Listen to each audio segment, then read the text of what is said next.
Good morning, George. Good morning, Camille. How was your week? I know you conducted a retreat this week, but you don't do that every week. Other weeks you're doing other stuff. Like, how does this differ? How do you work these out? Yeah, this is a very different thing. I only do it a few times a year.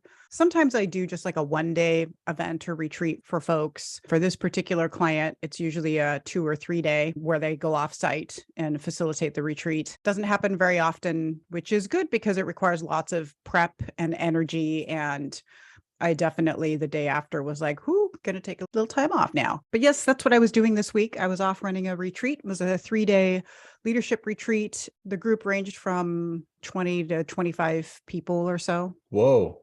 Yes, pretty big. But it didn't feel that. Usually I would say pare it down. And we've talked about this with this group. We need to have a smaller group. So when I go do something like this, the type of retreat that I was doing, it's definitely gets harder the more people you have in the room because there's more voices to manage, but you're also trying to hear all the voices.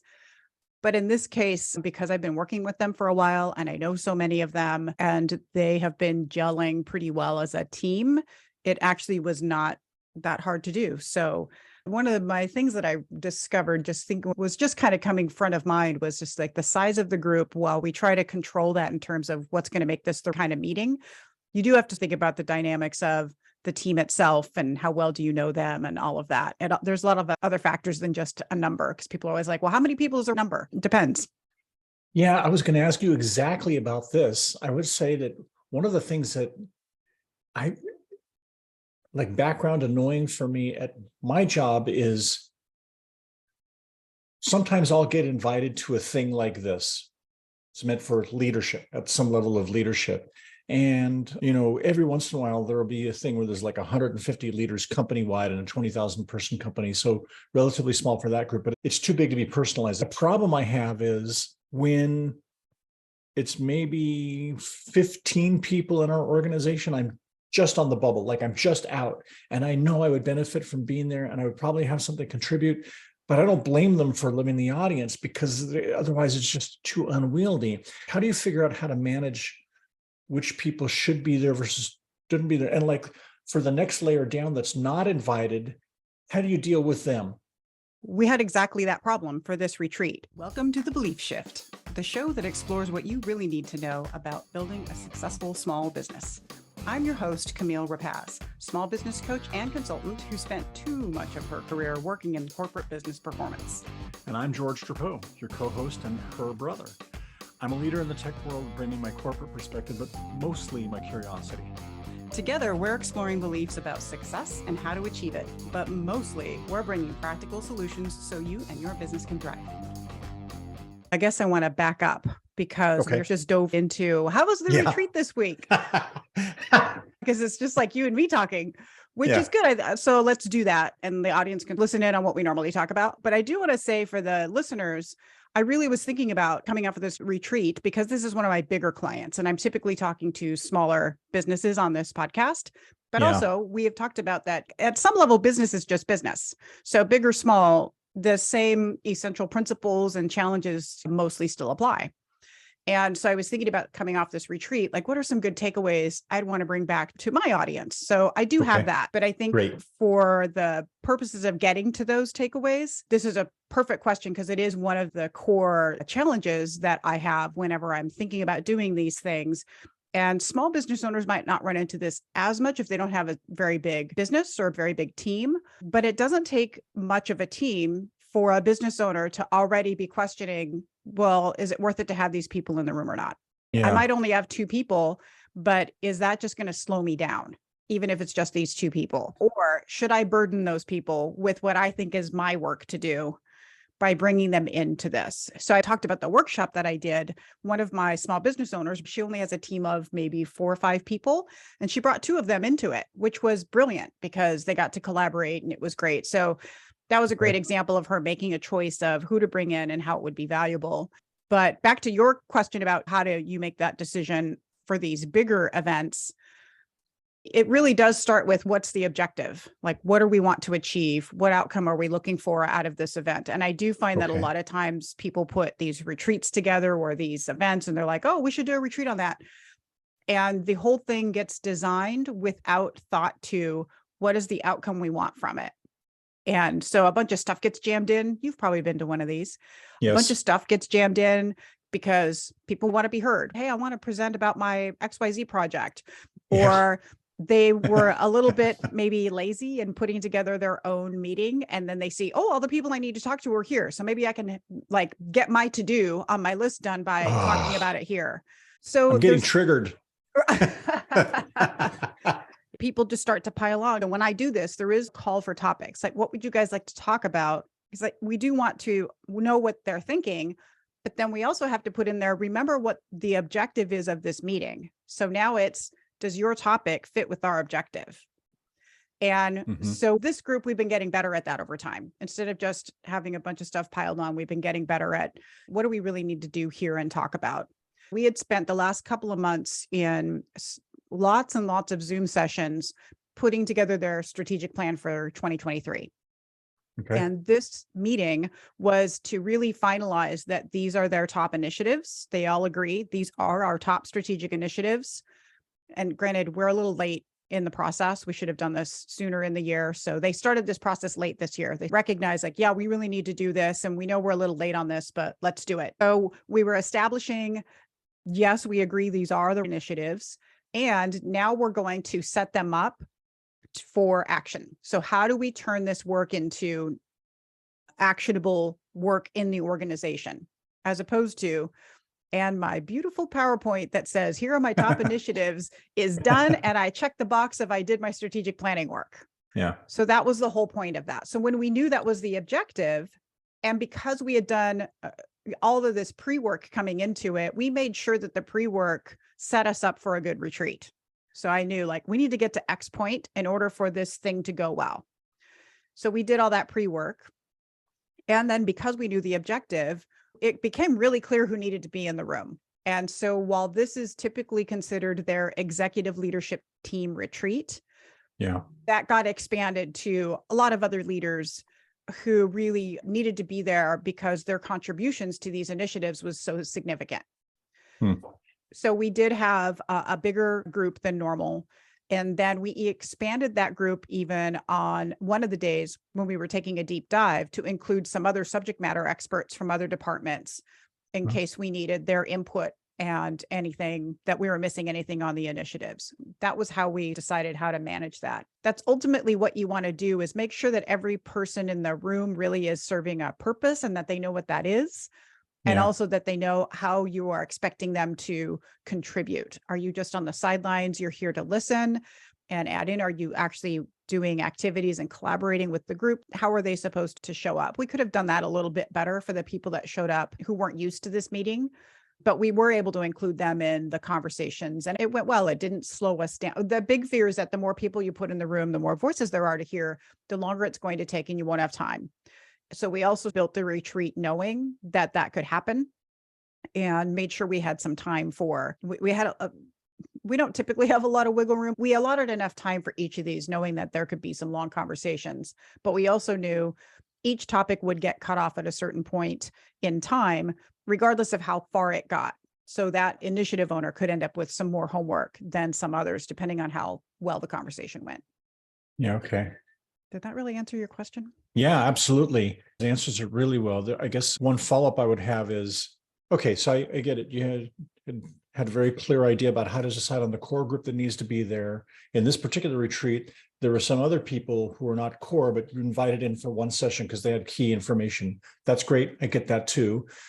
Still, there's going to be a group of people who may be leaders, but not the absolute senior leadership, or they're involved, but not enough to be worth the trade-off of making it in the room versus slowing things down. It would slow things down too much. So you decided to leave this group out, but they're important. How do you deal with them after the workshop? Get them the information they need to know or something so they can lead the rest. Yes. Some of that we actually did before the workshop. So have you ever heard this term catchball? Catchball? I don't think so. No. It's a lean term. So it's used a lot in strategy deployment concepts when you're doing a lean strategic plan. Okay. And what it is, it's a process of when you're coming up with your strategic plan, you do this process called catchball. So top leaders are coming up with their plans. And then the idea is you're supposed to then toss the ball to your team. And then your team tosses the ball back. And the ball is the ideas. So you go to your teams and you say, here's the ideas we have in the strategic plan. What questions do you have, but also add to it? So you would improve on the strategic plan by getting their input. And so you do this catchball process down through the layers of the organization. So this was the pre-work we did. So they came up with their initiatives, and then we had these catchball conversations where we were already getting input from other layers of leadership in the organization in terms of what are we missing in these initiatives? Does this feel like the thing to you? Those kinds of things. That's brilliant. May I react to that? Mm-hmm. My reaction is incredible frustration, actually, because I can think of some meetings that I have not been a part of in the past year and a half regarding reorg stuff that I personally think I have a say in. I think I can contribute to, but I'm not in those meetings. But I've had very little idea what the agenda is for those meetings. And if the leader had just called on another group of us and said, hey, we're going to meet, you're not in the meeting, but here's the agenda that we're going to talk about, basically, except for secret stuff. And would you like to add to that? I would have felt so much more included, even though not in the meeting. It would be great knowing, what are these people meeting about? I don't have to hear about the meeting. I know, oh, this is what they're going to talk about. That would lower tension for me. Also, I'd be able to tell my team. That would be fantastic, but my current leadership doesn't really do that. And so the secret meetings stay much more mysterious than they really need to be. And they also gain the kind of bad kind of interest that they don't need to have. I mean, they're important, but not that exciting usually. This is, damn it. Yeah, that's awesome. Yeah, because what the other you do thing is it awesome. means, why, thank you. Well, the other thing that happens when you have these conversations, you have these leadership, I'm doing air quotes and being snarky, your leadership meeting. Like, you're not leading anybody when you have a conversation at the leadership level that doesn't have input from the people that you're supposed to lead.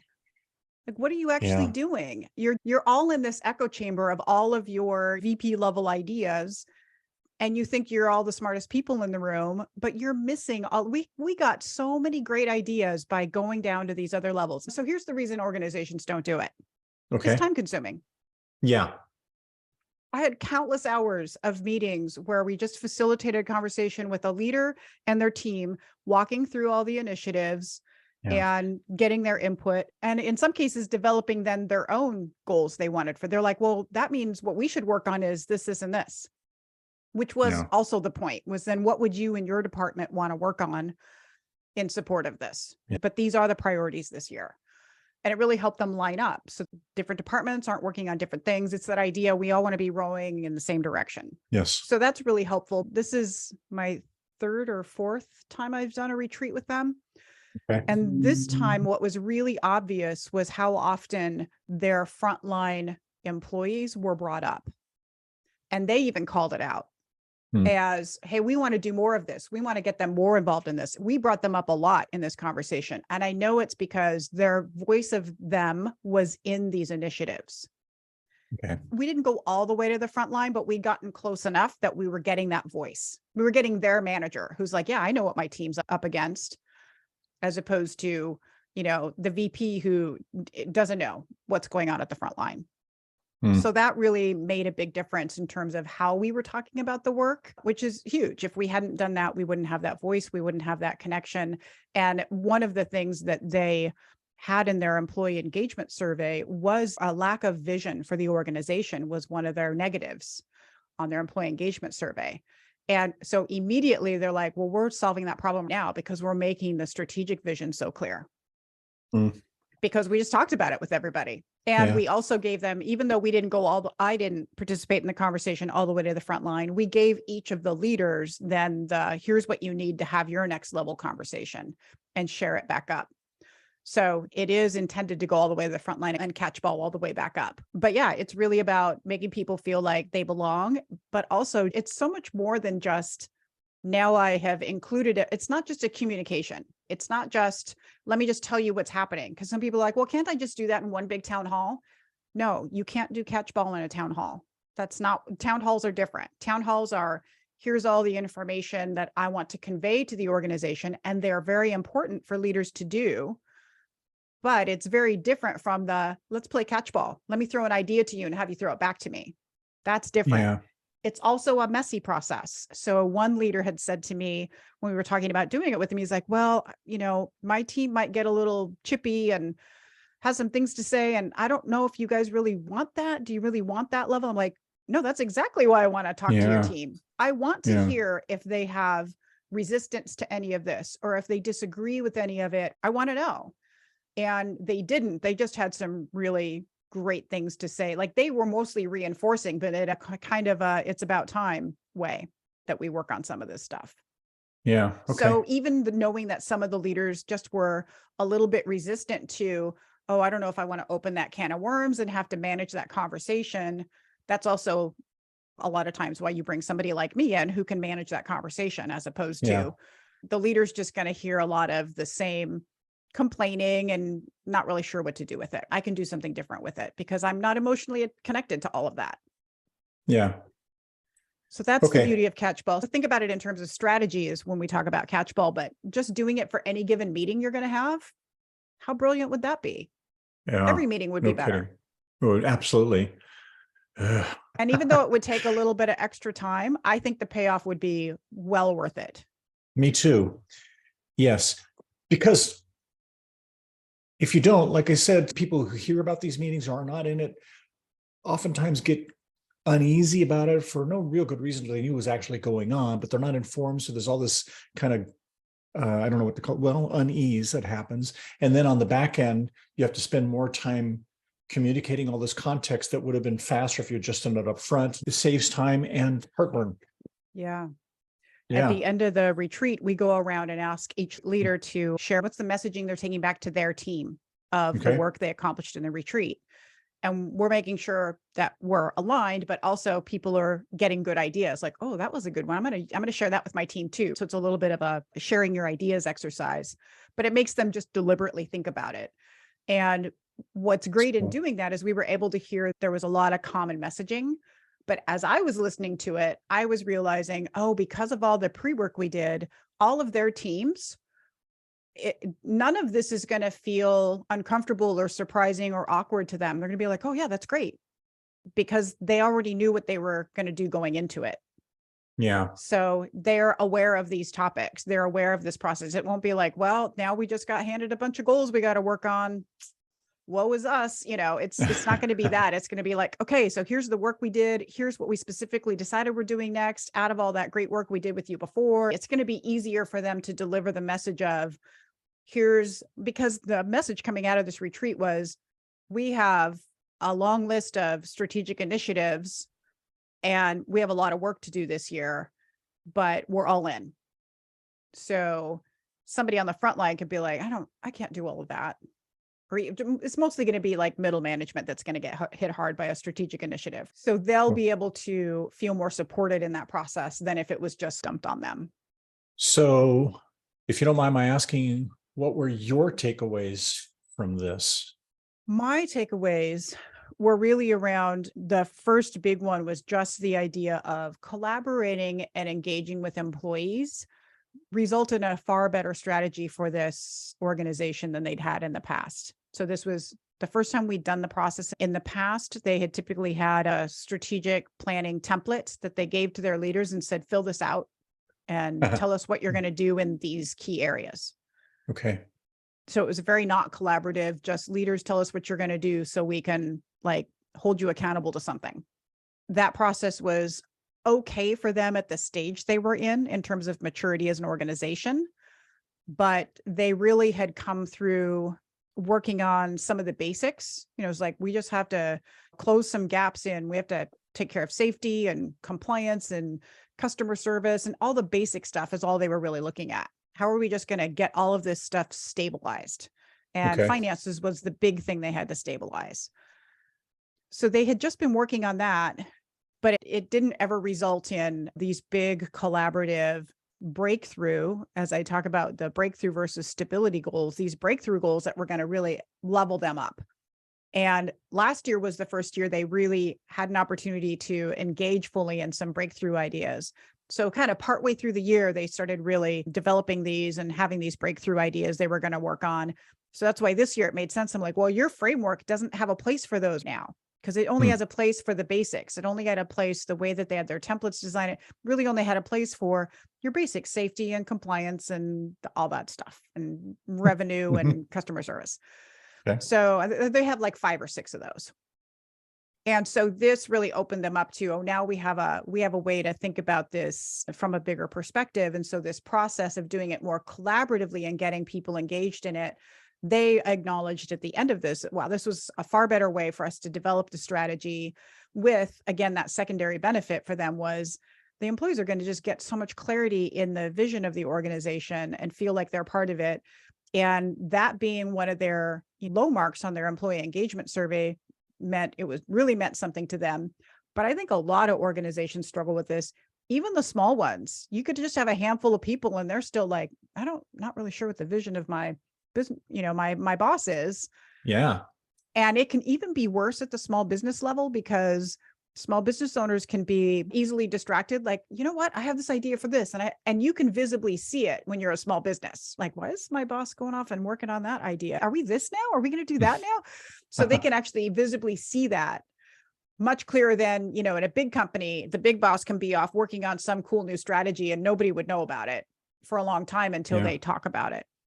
So I think it's even more important to have that alignment around the vision and the direction of the organization in small businesses, because it's so much easier to see it if there is misalignment.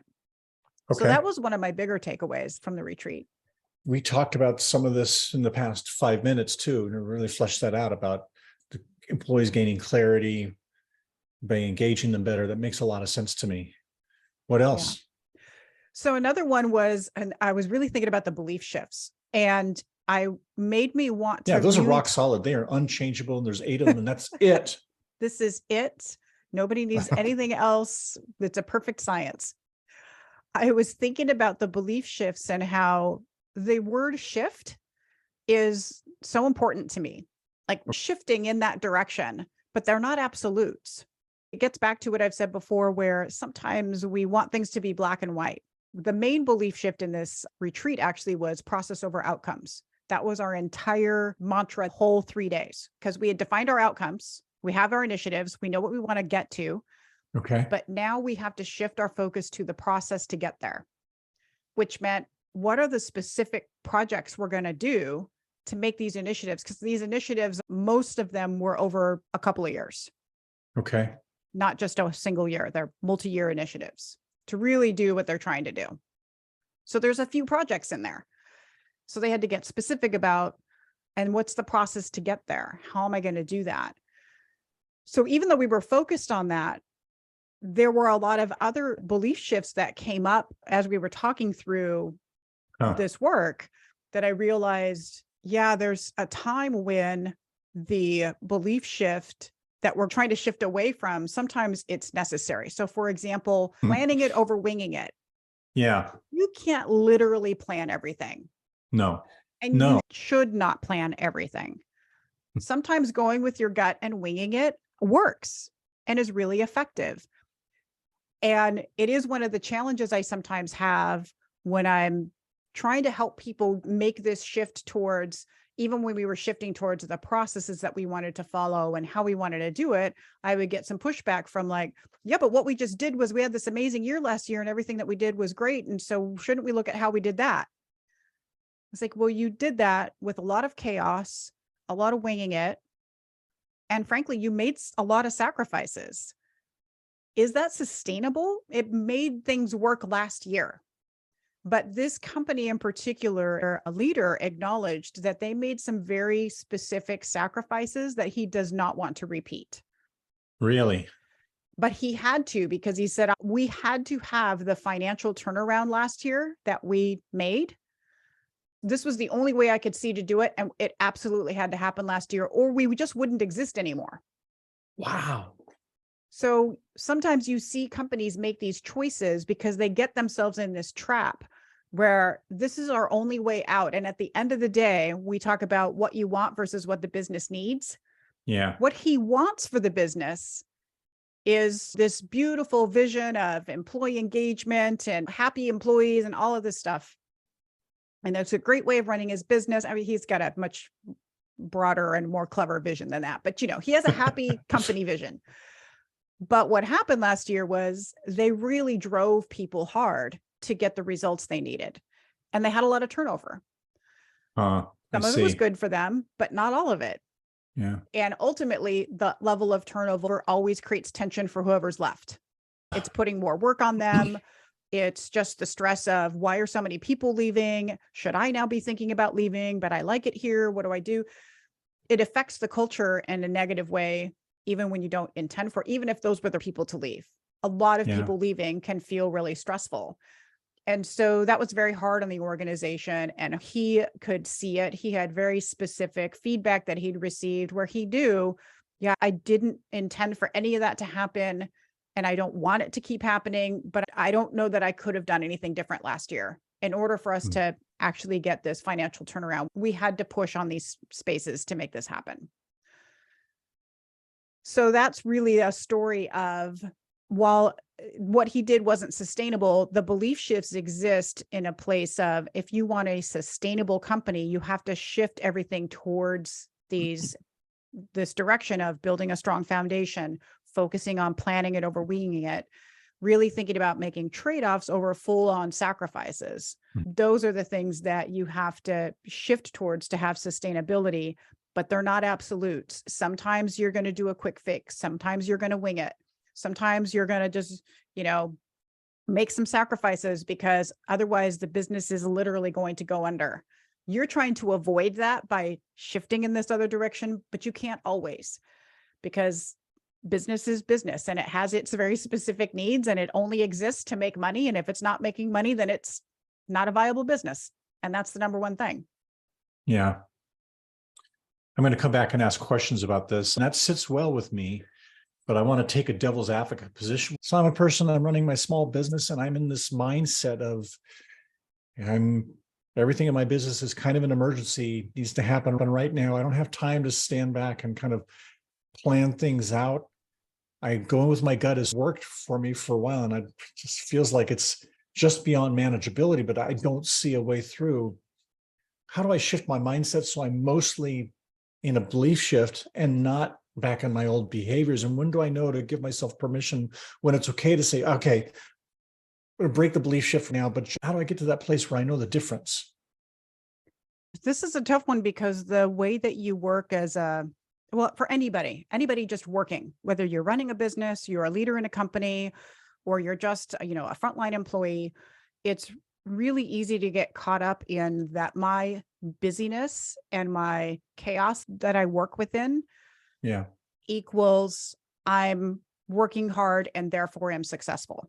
Yeah. Because our culture equates hard work, just working a lot of hours is what I mean. The work itself doesn't have to be hard, but I sat at my desk for 12 hours today. Yes. And that means I am a successful human being. So there is a mindset even just around that fundamentally that you have to acknowledge. Like, okay, I am already dealing with a culture that expects me, so especially as a business owner, expects that I must have to work 24/7 to make that business survive. Yeah. So that's one thing, is to recognize that is just how the world expects this to work. And you get caught up in that. So then you have to realize, and this is most of when clients come to me, they come to me at a point of, this is what I'm doing, and I know it's not sustainable, but I don't know how to get out. Like, I am working in chaos. I am working in my business and not on my business. I have this long-term plan I want to do, but I'm never going to get there if I keep doing what I'm doing. It's Groundhog Day every day. And I'm just churning, and I'm super busy. And on the outside, I look like a successful business owner because the financials look good and I'm busy all the time. But internally, I am totally not happy because I don't have time to do the stuff I actually want to do. Yeah. This happens to leaders. This happens to just regular employees. It happens to all of us. We get so caught up in the doing that we don't take time to reflect. We've talked about that a lot, and we don't take time to make a shift.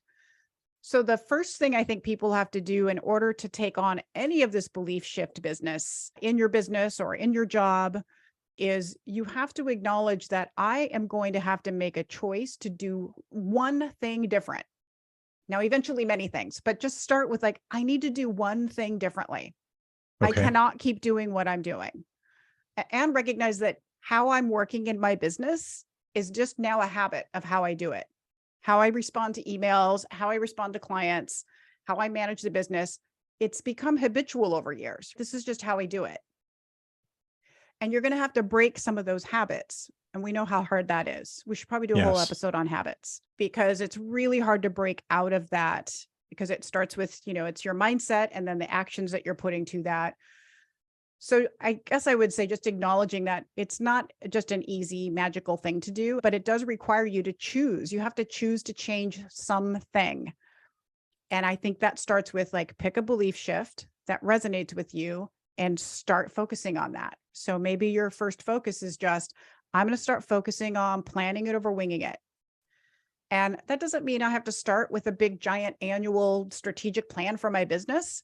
I can just start by planning my day instead of letting my day have control over me, as in I wake up and see what's on my calendar and then I just go through my day with whatever's on my calendar.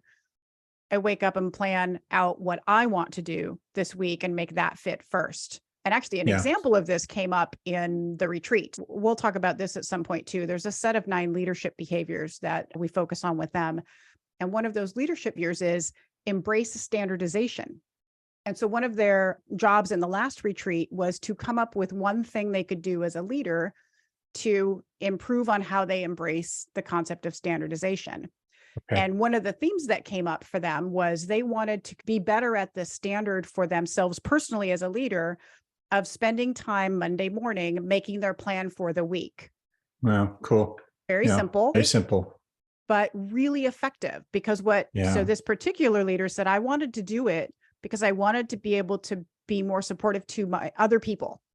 So whether it was your team or vendors or just other people they work with. So instead of making last minute changes in his calendar, he would plan his week. He'd plan out who he wanted to talk to. If he needed to change a meeting, he'd do it then instead of 5 minutes before the meeting that he was about to be double booked on. Because that's how he was doing it before. It was like, oh, shoot, I got to change this thing on them today. He was using actually one of their other core principles, which is respect for people. So he was combining, I'm going to use standardization to demonstrate respect for people by being more thoughtful and planning my week on Monday and then being thoughtful about how that all plays out. So it allowed him to plan for time with his one-on-ones or plan for, whatever he needed to do. So something like that is this like small shift that you can make in starting to get more in this direction of I'm starting to shift my beliefs towards a more sustainable way to run my business than the way that I'm running it now. And that would actually be a great place to start. If you don't do Monday morning planning of your week, start doing that.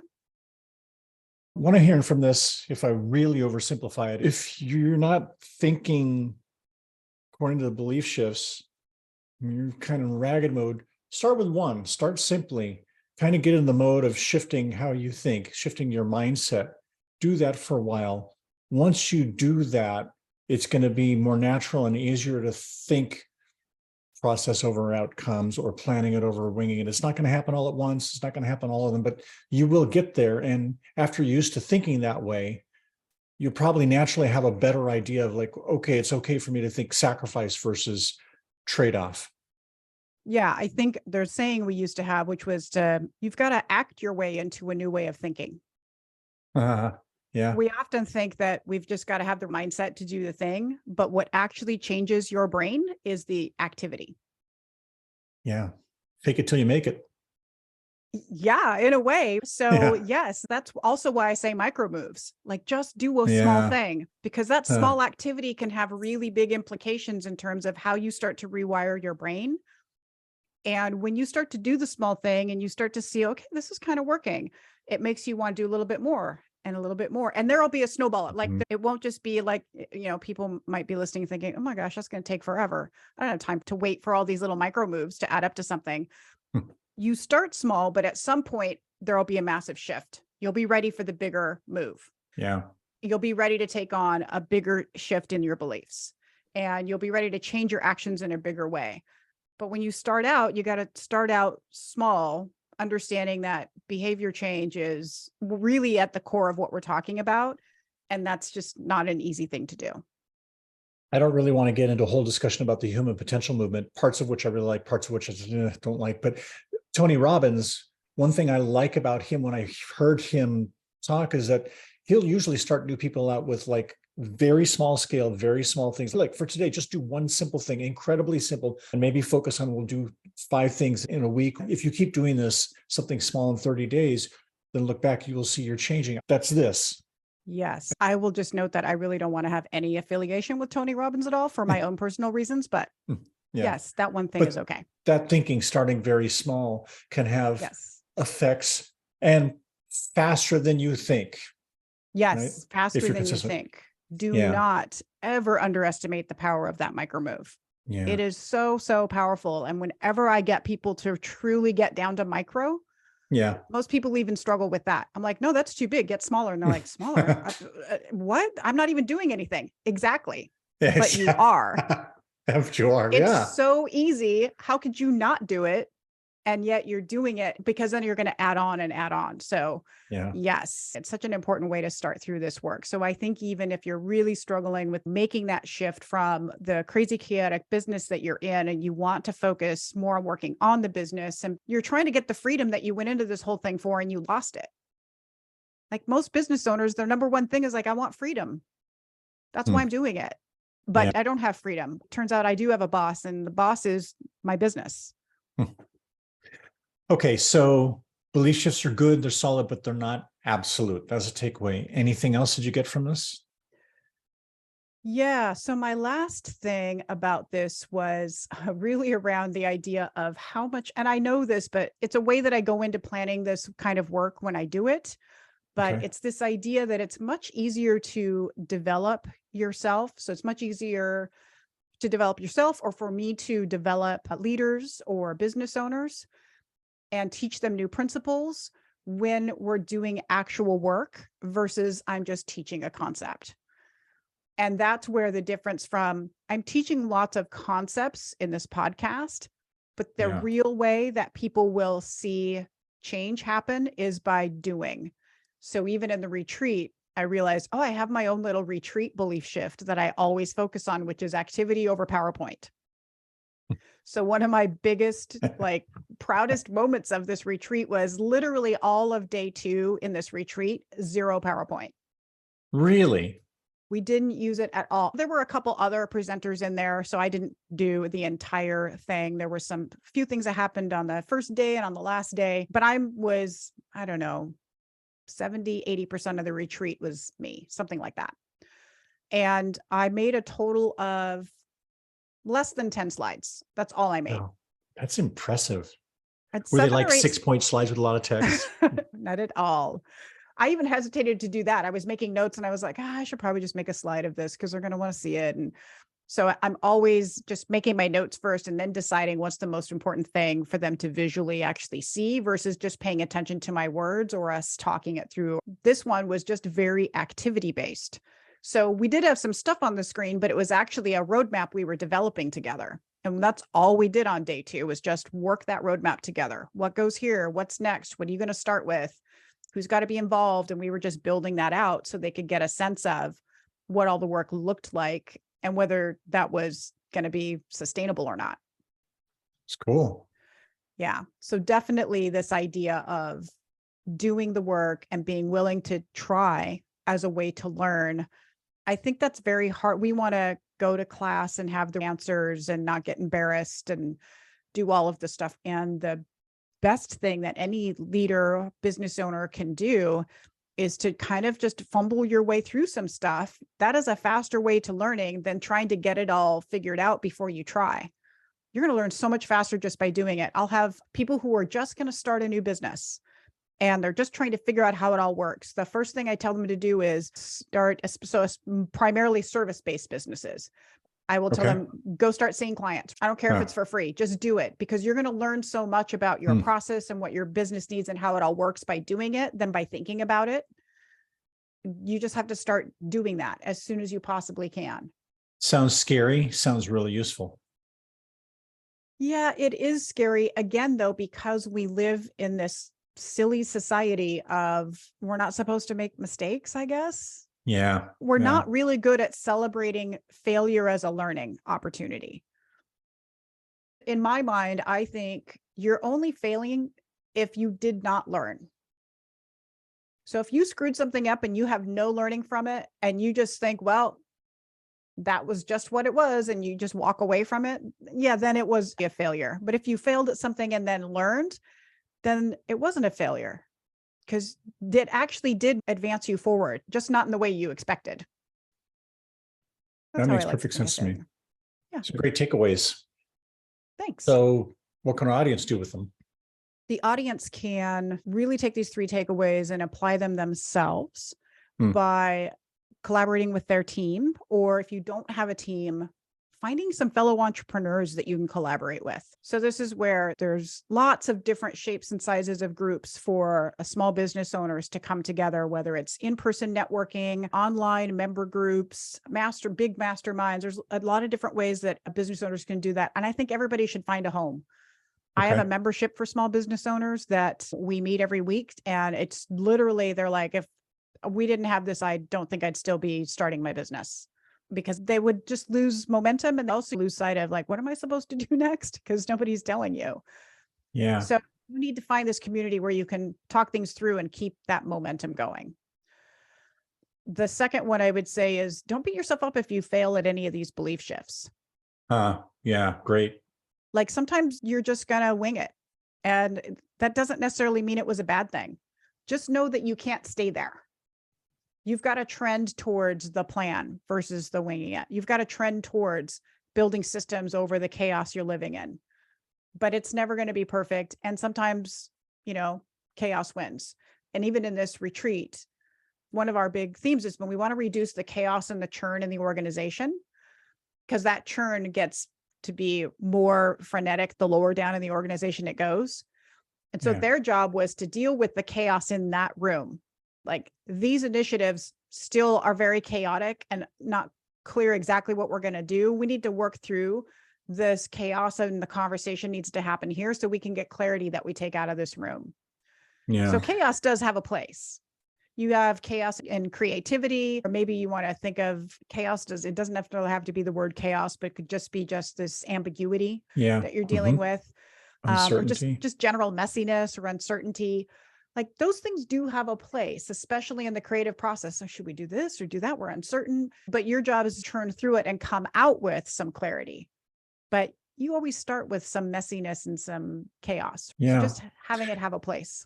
Actually, even the act of calling it something different in this case, I think is more like trade-off versus sacrifice. Like if I call something chaotic, man, that's got such strong connotations. It's scary. It's hard to deal with. But if I say, hey, we've got a lot of uncertainty, a lot of unpredictabilities, it's not as scary, at least not to me.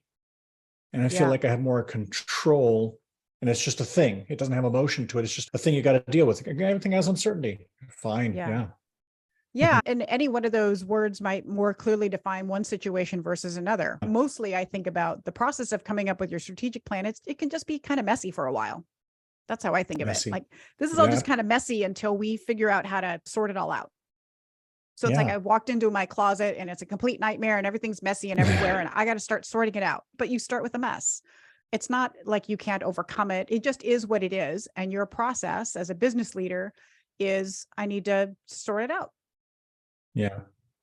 Because you're really heading towards clarity. One of those 3 high performance principles, clarity, systems, and mindset. Clarity is that thing you're really starting with. And with them, we were focused on clarity and then trying to create the systems to deploy all of that. Cool. So the last thing I would say that people can do is just learn by doing. So somebody like a coach can help guide you through this, but you can also just do this on your own, which is just don't be afraid to try something. Don't be afraid to fail at something. Because that failure, again, as long as you had some reflection and learning about it, that's great. But most of the stuff you don't know how to do in your business, it's very hard in business to screw something up so badly you can't fix it. Everything can be fixed and sorted, and you can make mistakes. And the most thing that they're going to cost you is time. Yeah. but they're not undoable. They don't forever hurt your business, at least not at the level of experimentation that I would expect you would do. If you're talking about a big strategic risk, that could be different. If it's a big financial, you want to do some more due diligence. But at this level of just, I need to learn more about how to run my business better, you can't really fail at just trying strategic planning, for example, if Yeah. you've never done it before, or trying to a better way of organizing your business, or a better way of handling your finances, or whatever you're trying to get more sustainability around. You just try stuff and see what works and what doesn't. Okay, cool. Overall, good week. Did everybody feel good about it? Yeah, usually when I do these with them in particular, I try to keep the agenda very fluid. So I have an agenda of what I want to get through. I always start with an objective, though. It starts with what's the objective, what's the outcome we want, and then there's an agenda that I hope will get us there. Yeah. And then I'm usually by half day of day one changing that thing, which is another reason why I don't create a lot of PowerPoint, because I want flexibility. Because I'll hear where they're at, and I might hear something that, oh, you know what, we actually need to focus on this, not on that topic. And so I Yeah. make adjustments throughout. This time, because we'd done so much pre-work coming into it, we pretty much stayed on the agenda the entire time. And I think that was great for them, because they felt like, okay, I knew what to expect and we stuck to it. But also it was so activity focused. They came away with a sense of actually accomplishing stuff instead of just sitting at a retreat for 3 days and listening to a bunch of information, and Yeah. maybe getting like a couple hours of work done. Like, we worked on these things all the time, and we set it up so that if a particular topic wasn't relevant to them, they could hang out and be listening. But it was like, you're welcome to do email and be on your laptop if this isn't your topic. So we knew who in the room needed to be focused on the topic and who could just kind of hang out. And that completely worked for people, because they felt like, oh, I didn't feel like I That's had to be awesome. excluded. And if I heard something, I could chime in, but I could also just do some work on my laptop while I was listening to that Oh, topic. that's beautiful. That is really cool. Yeah. There's something else that occurred to me as you're saying this. I'm thinking most of these people are leaders. Probably most of them are not lazy. They're probably all hard workers and they enjoy work. And so I can imagine myself going into a long meeting. It's several days long, and I kind of dread it because we're going to be broadcasted to, and it's not going to be that working. But if I have a chance to go into something like this, and there's big chunks where we're actually working, that's what I do. I can imagine all these leaders being super engaged, because instead of just thinking or whatever, they're actually doing something. I bet they're totally engaged. Must be a lot of fun, really exciting for them. I hope it was. You hear the feedback that you get when you're in the room, and then who knows what they're talking about me when I'm not in the room, but they keep having me back. So I must be doing something well. But I think just in general, whenever I have an opportunity to shift a leadership team out of their own heads of just their traditional way of thinking about how they want to talk about their work, for them, it's shifting out of their, their big picture mindset and into an actual plan, but not getting too far into the weeds, because it's really easy for them to get into the details. So keeping them at the right level was really important. Yeah. And then the version of this for a small business owner is what you were talking about before, which is, oh, I'm always working in this chaotic mode and I've got to shift up a level, up to a strategic way of thinking. Whatever direction you're trying to make that shift in, to get to that sweet spot of I'm balancing the strategic working on the business work with the actual delivery that my business has to do to make money. Yeah. Finding that sweet spot for everybody is always some little shift you have to make. And it really comes down to, for me, again, you got to just take action. And it can be small, but with these guys, it was very much about, we have to just do the actual work here. I'm not going to just tell you what to go do, but we're going to do it together now and come up with what's next. So they all had assignments to go do. They did them, and then they had to report out on them. So they had in the moment, how far did you get? What are you doing next? Et cetera.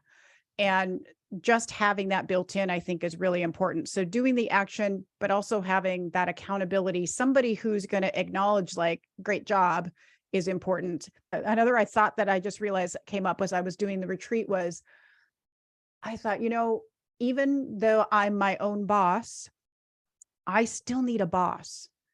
And no business owner wants to admit this, but we do. Because who's praising me? Who's giving me my good review, or who's telling me what my priorities are, or holding me accountable? A good boss is doing that. They're helping you develop. They're helping you recognize where you're winning and where you've got gaps where you can make improvement. They're helping you establish your goals, all of this stuff. Yeah. When you're your own boss, you're supposed to do that for yourself. And that is not realistic. You can only do so much of that for yourself. So every small business owner, you need to go find who can play that role that a boss would normally have, which is at the end of the day, ultimately why my job even exists as a coach. That's what I do. I fill in that gap of every small business owner actually needs a boss for some of the things that they can't do for themselves. And I think everyone should figure out how to close that gap, because it is oftentimes why they end up in this super chaotic business that we were talking about. I see. That's fascinating. That's my bonus takeaway. That's a great takeaway. Even bosses need bosses. Else, George? Nope. Nothing else for me. Get all your curiosities about the retreat? Yeah, I learned a lot. This is great. I'm glad it went well. Thank you. Yeah, I'm glad it went well too. We'll see if I get to go back in May, then I'll know I did a good job. Yeah, I'm guessing yes. I hope so. Well, right. Thank you everybody for listening in, and we do really want to hear from you. So please leave us a voice message. Go to thebeliefshift.com and leave us a message. Also go to Apple Podcasts, leave us a review, because that will help more people find us, and follow us on Instagram if you're so inclined. Absolutely. And this year we got to start talking about this more on LinkedIn. So for those of you who are over there, we'll start having a little presence on LinkedIn here soon, and we'll keep you posted on that. Going to ramp that up this year. So I know a lot of people are there, and I haven't been hanging out over there. So I gotta get my act together and start hanging out more in LinkedIn. We'll do that in February. My own podcast can hold me accountable. That sounds great. All right. Thanks, George. Thank you. See ya. Thanks, everybody. See you next week.